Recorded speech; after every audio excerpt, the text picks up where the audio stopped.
தூய வழி எது? ஆன்மீக பாதையில் பல நெறிகள் இருந்தாலும் எந்த வழி பாதுகாப்பானது மற்றும் தூய்மையானது என்பதில் நரேந்திரருக்கு மிகத் தெளிவான பார்வையை ஸ்ரீ ராமகிருஷ்ணர் வழங்கினார். அக்காலத்தில் ஆன்மீக தேடலில் இருந்த சிலர் வாமாசாரம் எனப்படும் கடினமான மற்றும் அபாயகரமான சில முறைகளை பின்பற்றி வந்தனர்.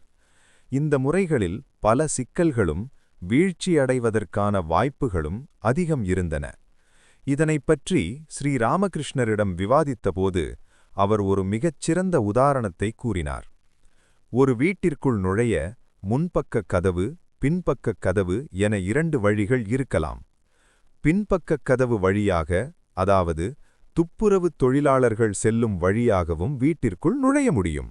ஆனால் அது தூய்மையான வழியாக இருக்காது. ஒரு கண்ணியமான மனிதன் எப்போதும் முன்பக்க கதவு வழியாகவே வீட்டிற்குள் நுழைய விரும்புவான் என்று விளக்கினார். அதாவது புலன் இன்பங்களைக் கடந்து ஆன்மீகத்தை அடைய முயற்சிக்கும் முறைகளை விட மனத்தூய்மையுடன் கூடிய நேரடியான பக்தியும் ஞானமுமே சிறந்தது என்று அவர் போதித்தார்.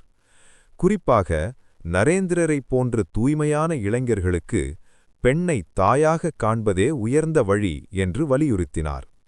எல்லா பெண்களையும் ஜகன்மாதாவின் அம்சமாக பார்க்க பழகுவதே ஆன்மீக பாதையில் முன்னேற உதவும் மிகத் தூய்மையான மற்றும் பாதுகாப்பான வழி என்று குருதேவர் அறிவுறுத்தினார். இந்த உபதேசம் நரேந்திரரின் உள்ளத்தில் ஆழமாக பதிந்தது.